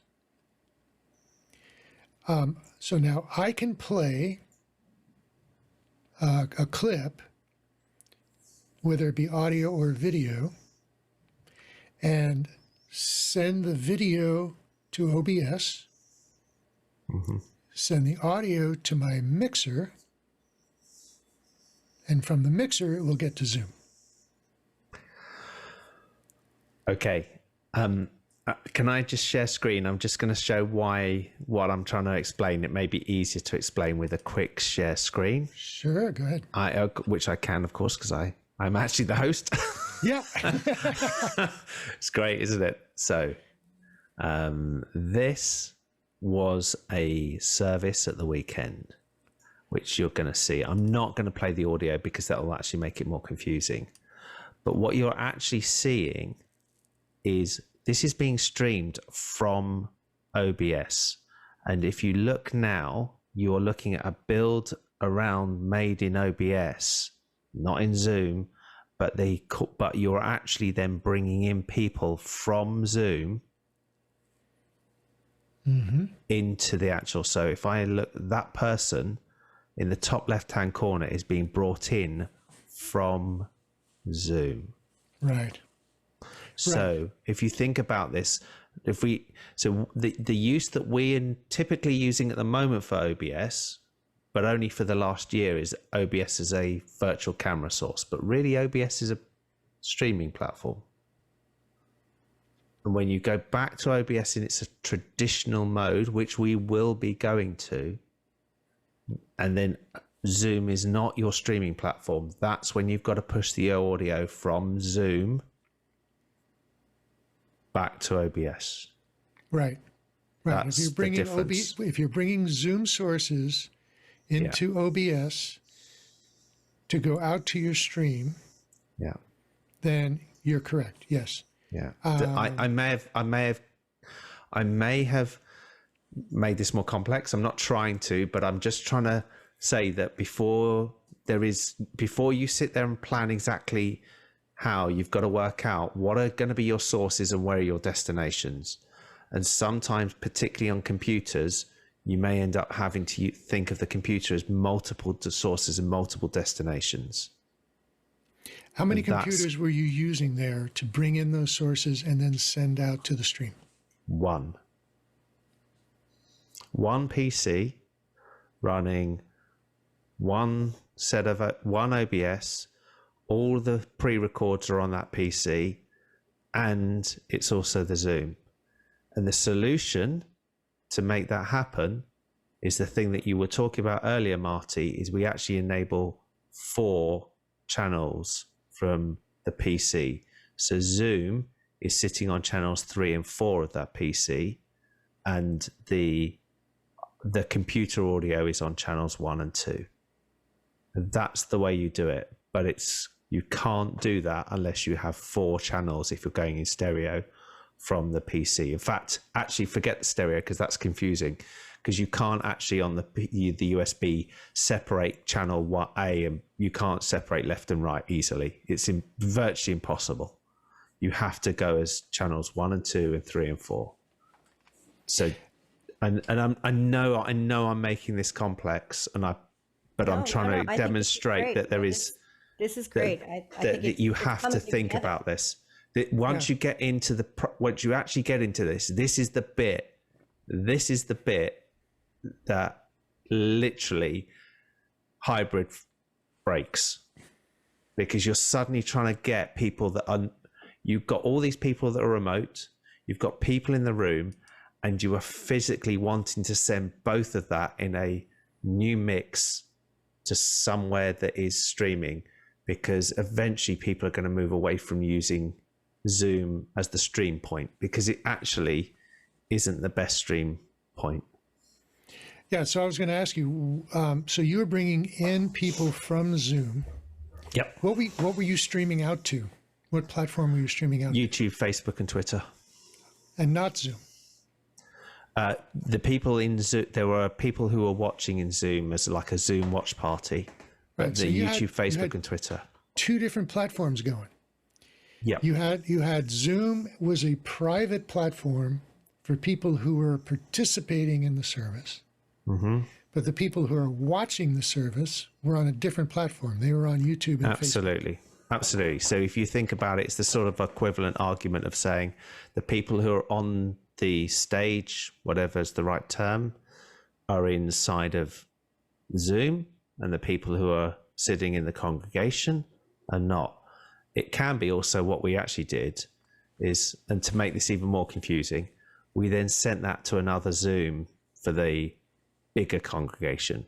So this service on Saturday, we went out to about 1,500 people, and they were, the majority of the 1,500 were not in the production Zoom, because you just, you know, it's like, you don't need everybody with the possibility that somebody whose camera is facing the wrong wall or something else suddenly appearing in front of 1,500 people. Right. Okay. There seem to be some questions stacking up, so why don't we get to those? Well, some of them have been taken care of, but I was going to ask you, Marty, if you're done with your presentation. We had talked about at 90 minutes opening up the microphones rather than going to a whole post-show thing, or actually sticking to our 90-minute limit. What's your feeling? Do we want to turn the YouTube piece off at that point, or do you want to keep it on? I think we can keep it on. We'll keep it on. There's somebody, I think, watching from YouTube and on the Discord, which is what I'm trying to figure out right now. Okay. I don't see this person, Dee DeLauder. No, where is she on Zoom? Why don't I see Dee DeLauder? Oh, Harold DeLauder. Harold, you're freaking me out. Okay. So, sorry. Yeah, we were discussing what your console, or what, it's not technically a console. It's, you know, in the ether. It's not a real desk. And we're talking about plugins. We can ask a question about plugins, and what was the other thing that? So John Lika wanted to see Leo demonstrate this, which I don't know what you were referring to, John. Can we unmute John? Yeah, let me. Leo, you've got the con to. Yeah, sorry. Yeah, there you go, done. In fact, you can as well. Anybody can. That's it, John. Okay. Can you see me? It's kind of dark in here. We got you. Yeah, we can see you. Okay, fine. What I was referring to is all of the connections that Leo is describing in order to produce this beautiful output that we got just a few seconds of. Yeah, I'd love to be taught how to do that. And this is not the place for that right now. So let me see if I can try and show you the power of the world. I'm going to move to just see if I can do this. All about camera. So this is that mixer, and as you'll see, it looks very familiar to the stuff that Marty was looking at, except for this is a 32 rather than a 16. So this electronic. But it's not on Mother's. I got to point out, it's not on Mother's Day special though. Oh well. Oh yeah, right. that's yeah, you're right. That's Malware Bytes is on Mother's Day. Is someone special. gonna buy me a digital mixer? Is that what you're saying? No, that's it. Right. Okay. 50% off. Okay. So, But are you saying this is a key element of what you're doing? You couldn't do it without this? Digital No, mixers you are couldn't do it. hugely important. the problem that you've got with this is you've got to you can do it without a digital mixer, but you need to have 2 sends and 2 receives from the PC. So if you're using like a Scarlett Focusrite, you'll need 2 of them. Mm-hmm. Because you've got to go backwards and forwards twice. And so the key bit here, as you can see in the white, Can you see it says PC and it says Zoom? I don't know Yes. if you can see that. I can. So the PC is a stereo and the Zoom is a mono there. The other thing that you've got here that we put in just as a protection on the Behringers, there is something called Automix, which is this little X in blue. And that means that if one microphone is up, it keeps the other things off. No, J-Lo's saying stop on there. Right. So what we actually have, and this is the clever bit, is if we look on the PC, and I don't know if I can show it. Come on. Will it show? Why won't it show? If I click on it, it should. There we go. As you can see that because it's got the right card and right drivers, that the audio of the computer has multiple inputs and outputs. It's got more than just one Behringer. Normally, if you just install the standard driver or the latest driver, it only shows up as line 1, 2. But you've got lines, all the lines. And then what you do is on Zoom.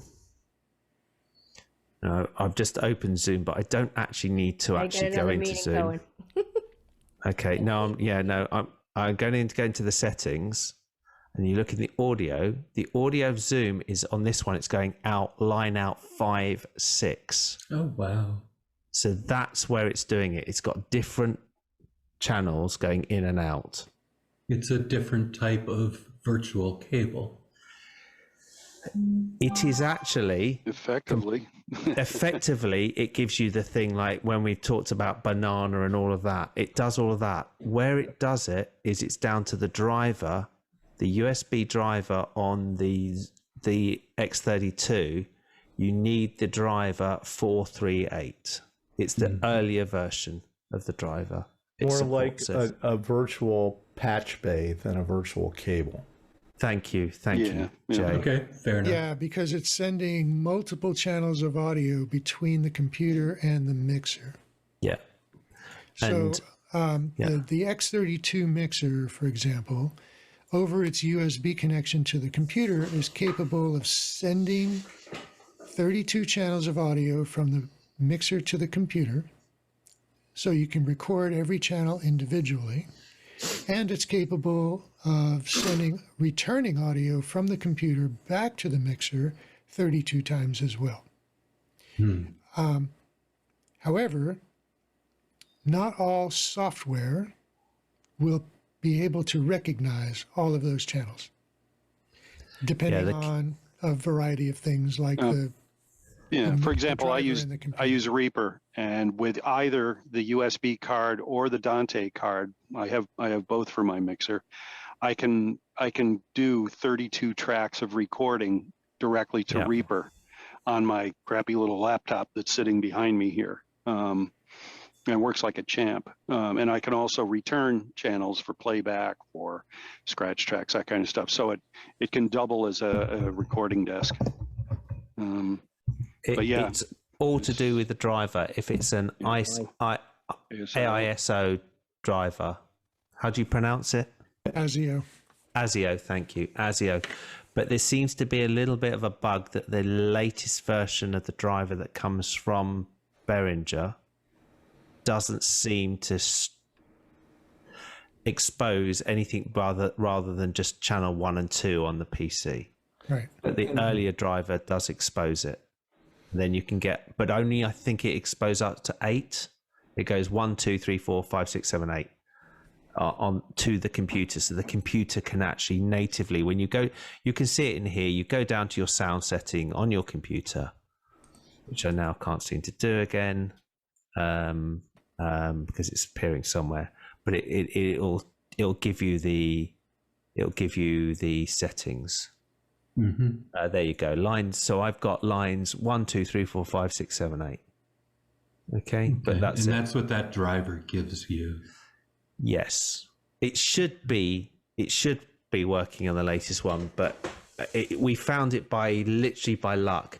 And what we were doing is we were using banana or something like that to try and solve the problem in the past, and then for some reason I went onto another PC, another one, and it's like, hold on, this all works. And we realized that it was because we'd somehow by accident downloaded an older version of the driver and installed it, and it works. Harold But was waving his hand earlier. We should probably pay attention to Yeah. him. Sorry, I can't see because I'm screen sharing. Sorry. Yeah. Okay. So we can't see everybody who's on the call. If you Yeah. have a question, you can raise your digital hand. I've been Yeah, that watching would the be entire easier. screen. Okay. Mark's got everybody. Right, Okay. So I'm gonna. Harold, see. you're up. Yeah, I just wanted to let people know that if you're not using a mixer, there's a plugin available online and it's free that you can put in and install into OBS that gives you an A and B channel for that second audio path. So those that aren't using a mixer to create those two virtual audio paths. Is that the same as a virtual camera? Is that like the Correct. same Correct. plugin? Right. They just haven't put it in the latest version yet. I imagine they will at some point, but it is downloadable. They call it A and B cable, A cable and B cable.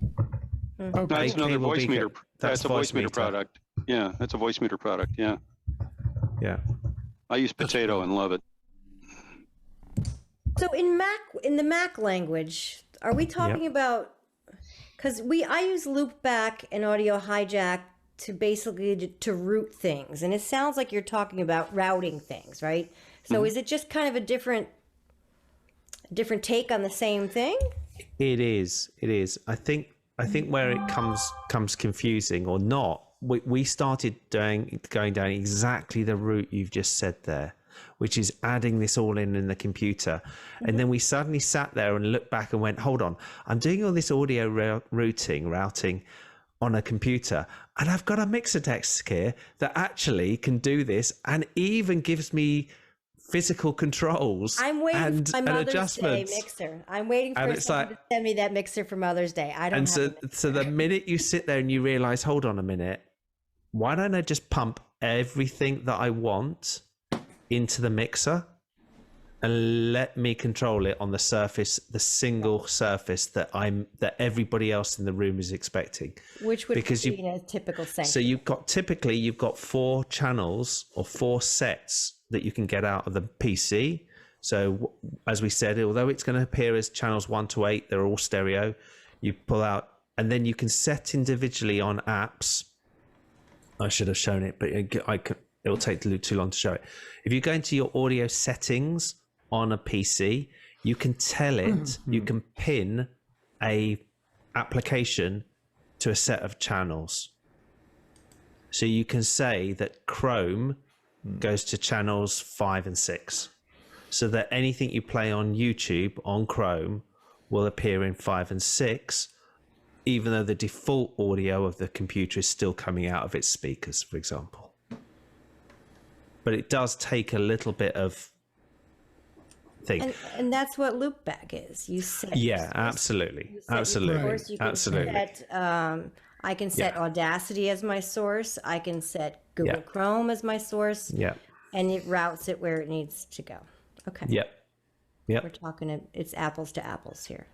We are, and I'm a Mac person. You're a Mac person. Marty's PC. But I would, if somebody asked me though for a church, what I would put in a PC in most That cases. seems to be. For those of It's you who just- have not found it yet, if you go into your audio settings, scroll all the way on your PC, scroll all the way to the bottom and hit advanced, you can set the input and output for each application individually right from there. In Zoom settings? No, Oh, just in your in PC settings, Sorry. your PC audio settings. Sorry. Yep, multiple ways of doing things. Taking the bus on a route. Yeah. Yeah, it's like train tracks, you know? And I think that's probably the key point that everybody will tell you with the demonstrations we're using is Behringer, but there are other mixers and there's lots of other different ways of doing it. But the key thing that everybody says about Behringers is, and that Midas, is that it's all there, but there's like 5 ways to do the same thing, and it Which does is good become because confusing. Well, depending on what you're depends which doing. way you want it. Yeah. Well, see, you may be mixing at any one time, you may be mixing for the house, or you may be sub-mixing like the backup vocalists, and you may be on an arrangement on your console, but you need to do something else quick. There's probably a way to do what you want to do without changing the entire layout of what you have in front of you, which is a good thing. That kind of flexibility. Whereas if you only had one way of doing something, I'd have to go to that mode, make a change there, and then find my way back to where I was to continue what I was doing. Well, I think the key point to say, though, and you mentioned it right much earlier, is that there's two. From my experience, although this is, I'm the least experienced in the panel on this, there are two main modes that people talk about. Front of house and monitoring, and they're different jobs, and so they have different jobs and different needs out of a mixer. And then you've obviously got production mixing as well as studio mixing, and so maybe that's why they're if you're doing it for one thing, it needs it in a completely different mode. Yeah, in a professional environment, let's think about this. In a professional environment, the work that we're talking about doing would be done by 3 different people. There would be one person on a mixing board mixing for the house speakers. There would be a second person on a second mixing board for stage monitors. There would be a third person on a third physical mixing board mixing for broadcast. And then maybe post-production work after that. Yeah, and then also there's the guy doing the cameras, there's this, and so for everybody on those calls, those 9 people are you. So if you're not working hard enough, you've got 3 more jobs to do still. And each of those people are making more than you are.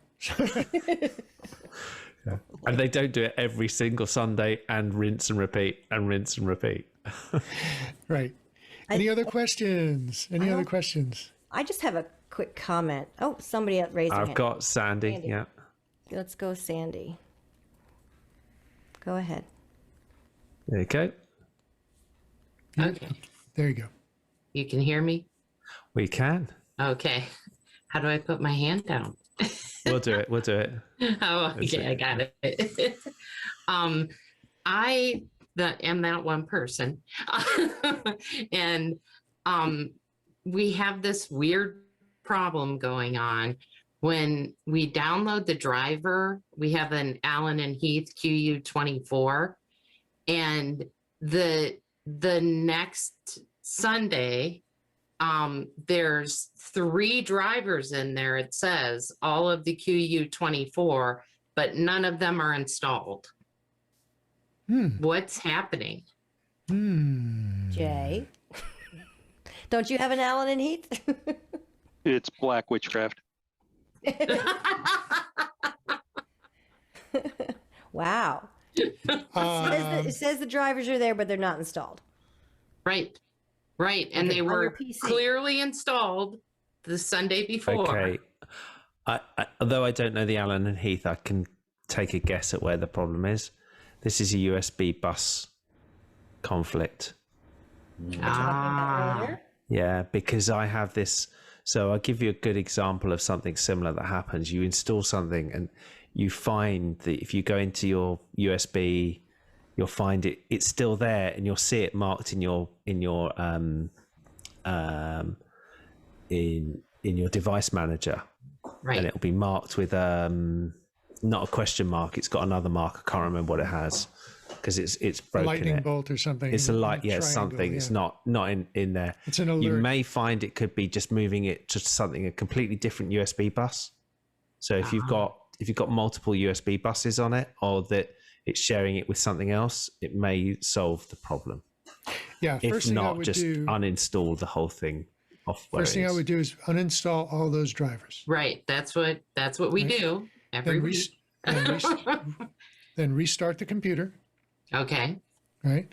And then make sure the mixer is turned on. Okay. And then install a new driver. Okay. Turn the mixer I on. wonder if we didn't install it with the Well, mixer on? that may or may not make a difference. Okay, All right. But when you install the driver, it's going to be looking for the mixer. right. All right. So do that, install it, then shut it all down again, turn the computer off, reboot it again, and then see if it comes back up. Oh, okay. Well, what about Yeah. the USB routing that Leo was talking about? Well, I would do that. How do I would check do this. that? I would do this first, and then then you can check the task manager and the device manager, and see what your statuses are. That's good. Okay, yeah. I did look into the It's the task device. manager It's the and device manager is going to be the main source. It could be because it's moving to a different.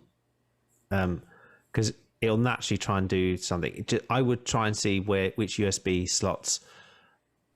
Depending upon your motherboard, is it a PC or is it a desktop or a laptop? desktop. Okay, just try and move it to they're in pairs at the back. If it's on the back, and Pairs you may or want to find fours. or fours, So they're maybe different. move it. There are different USB, what they call hubs, Right. within the PC. So generally there'll be USB. The USB connectors will be in groups of 4. Okay. Will be one hub, and you'll find different hubs on the front of the computer and the back of the computer, and you'll see these in the device manager.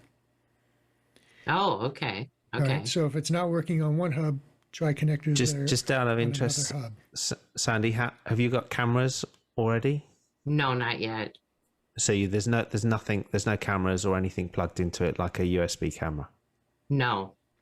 Okay, or webcam. Okay. Right. We're still looking into that and haven't gotten too far with it because we can't. That's get okay. The only reason I mention it is because cameras and things like that take up a lot of bandwidth, and they typically can take over, and that can cause usage. Oh, that That's could have what been I'm the saying. problem. So you get resource. You get resource Starved. starvation. That's the word I'm looking for. Thank you. Okay. Okay. Mhm. All right. So when we do get a camera, is it better to have a USB or a PoE or a HDMI connection? Well, None of the above? that kind of depends SDI? on what you're going to use to switch your camera. So if you're getting more, are you getting just one camera or more than one? Yes, just one camera. Just one camera. So USB is not bad. The limitation is the distance. Okay. For USB can only go a couple of feet. Oh, yeah. Well, then that wouldn't be practical. Yeah. So there are ways you can extend USB, although it's a kind of a Band-Aid at this point. I wouldn't recommend it. Okay. NDI is an option. So NDI is a way to get video on a network connection on a RJ45 Ethernet. How's your network? Okay. And Strong? so the camera would have an Ethernet port on it, like a network Right. port. Right. And you would find a way to get that into your computer. So you would combine it with your Ethernet, your internet cable through a switch. So would that be a separate switch or? Yeah, it would be a switch that you would put just before your computer. So your internet connection would go into the switch, your camera would go into the switch, And then that the would come switch from would go the- into the computer. From the, no, from the router. From the router, right. You'd have a switch right outside your laptop. Or Okay. your desktop computer. Okay. From the router would go into the switch. The Okay. camera would go into the switch. And the Okay. computer would go into the switch. Ah, okay. Yeah. There's another way to do that, which might even be a better way to do that. If, depending on the computer, you can have more than one Ethernet connection on your computer. Oh, What computer have you got, Sandy? what do we have? Dell, knows a number. I think it's a 5100, but I'm not sure. It's a Dell 5100 or Yeah. Okay. okay. So if there's a spare slot in the motherboard, you can put in a card that has an Ethernet connection on it. Oh, That would give you yeah, two. Ethernet and there is a connections. spare slot, so we should, because we got it to be expandable. Great. But what about Yeah. the card? You're going to put a video card in here too. Can we put a video card in with that? You can. It would be more expensive. Right. Well, when you mean by video card, do you mean a video capture or the video card to drive the PC? You want to capture. Does it have a video? Does it have or be? A lot of the things with streaming needs not a higher grade video than the standard one that comes the onboard. That's right. the thing. Yeah, right. And that's what we're looking into getting right Okay. now. Okay, so if you're But would we be able to do that and the Ethernet port?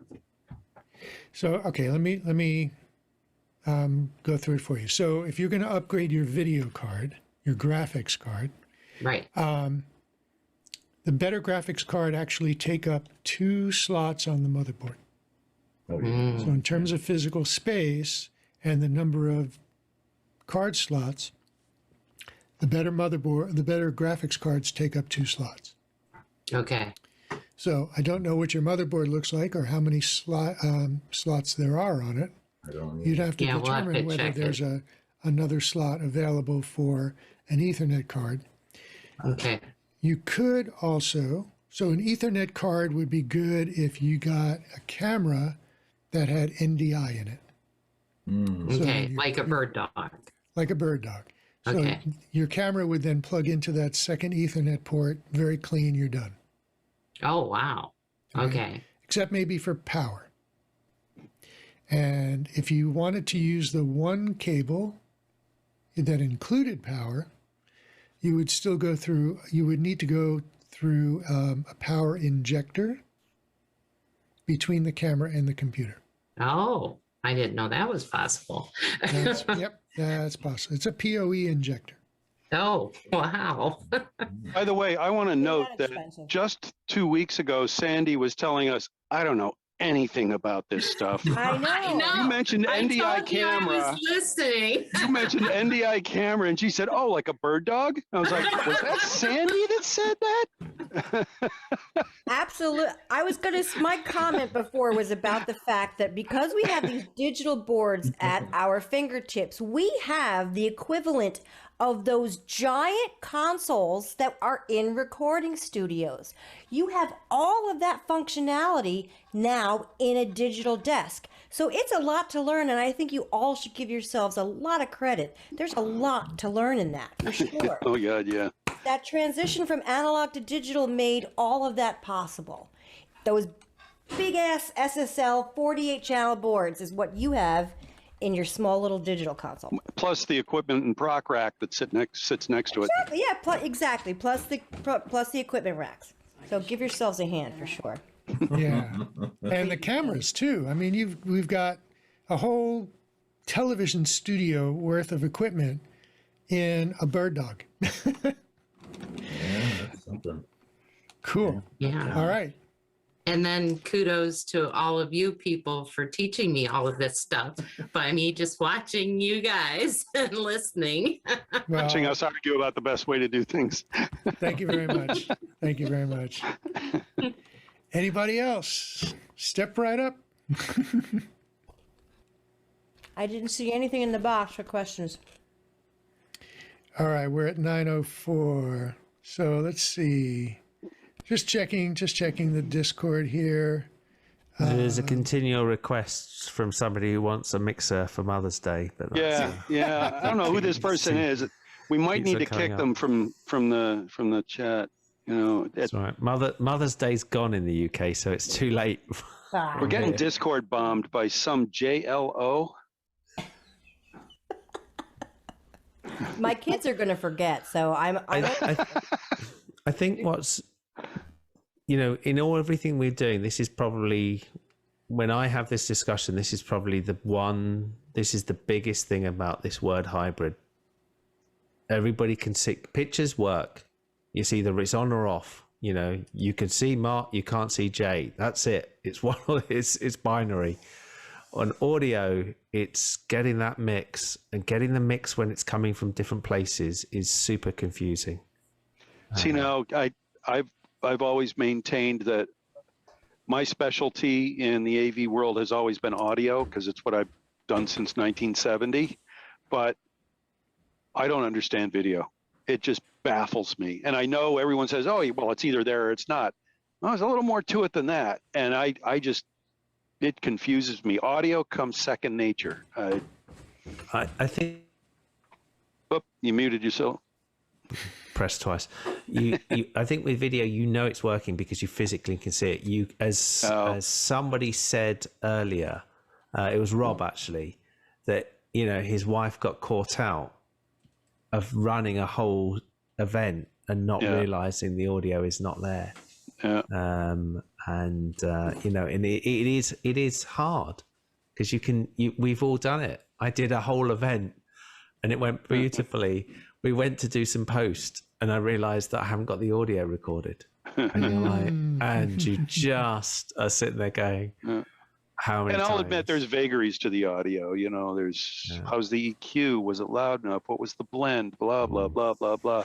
And, everybody in the theater has two jobs, their job and audio, because everybody thinks they know the way it should sound. And they're always ready to tell the audio guy just exactly what they think. Well, I always find the audio guy gets one of two things. He either gets ignored or told everything that was wrong. Right. There's never thanks. There's nobody ever thanks the audio guy. But he always gets the chair. Yeah. He's the only one who gets to sit. In any kind of professional setup, whether it be a live show, a television show, or anything like that, the last people out the door are always the audio people. First people out the door are lighting. That just tells you how complex things are, and how simple things are.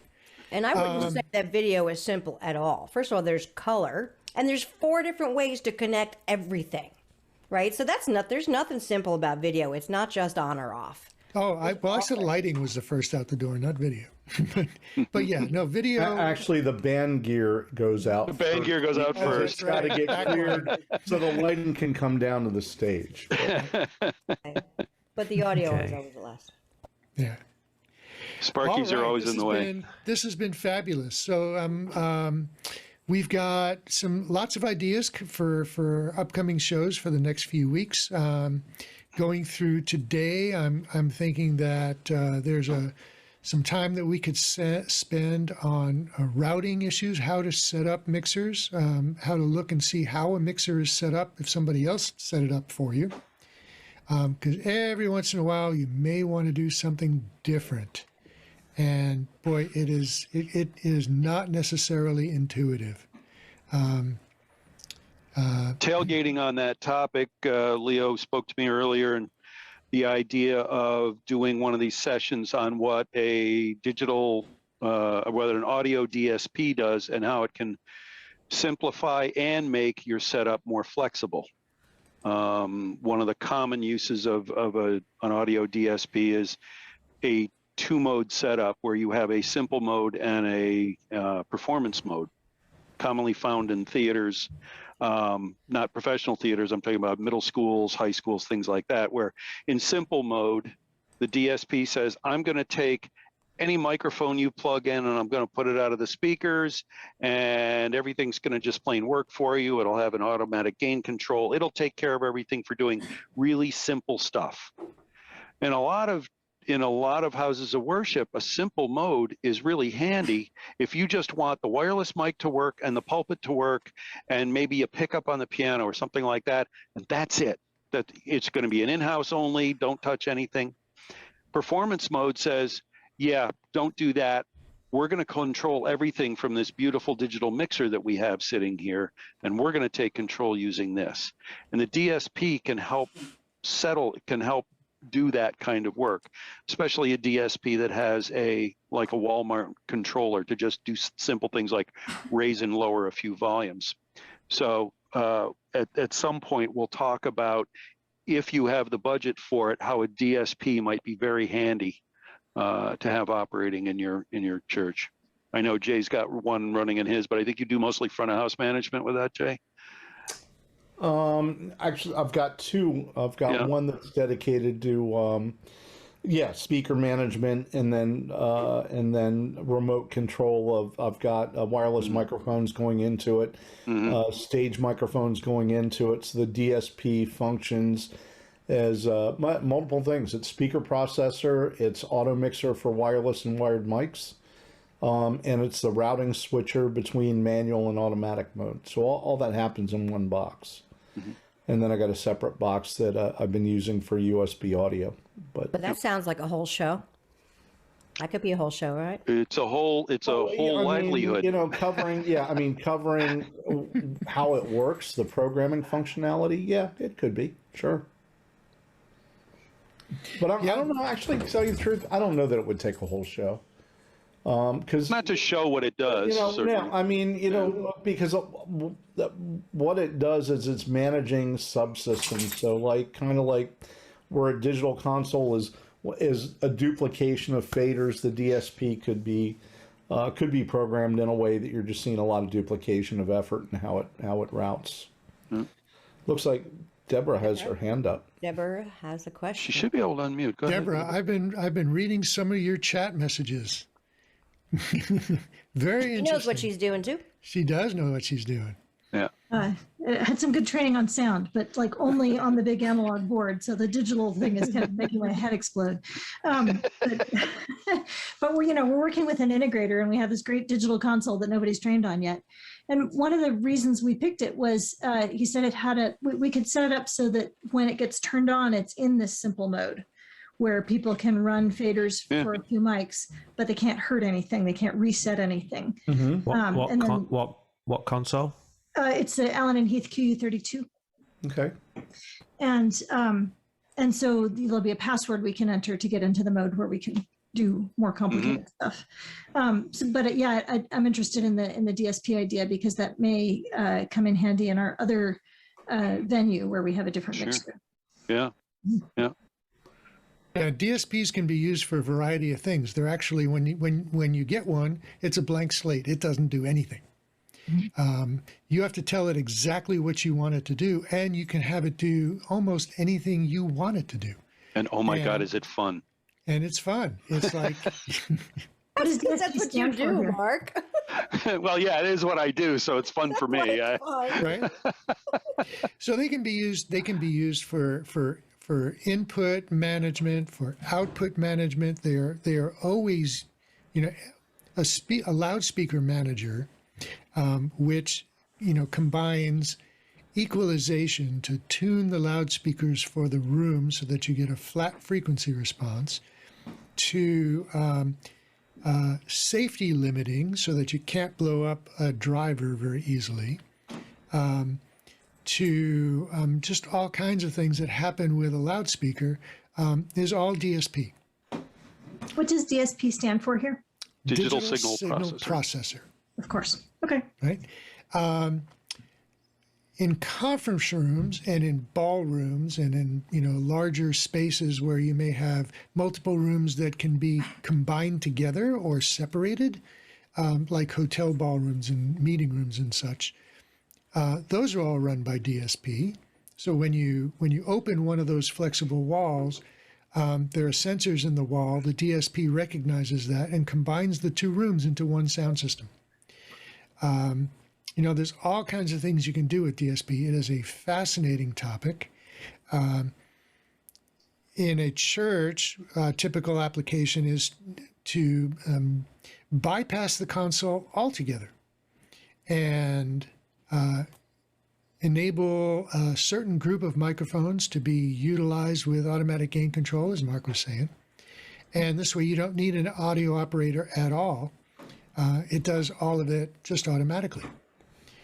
And so, there are lots of things you can do with a DSP. Now, I can tell you, as a little preview, our third needs assessment winner, which is in the 200 plus seat category, has a DSP in their facility. They do not have a mixing board. Their DSP is set up for tablet control or laptop control to mix audio for the church.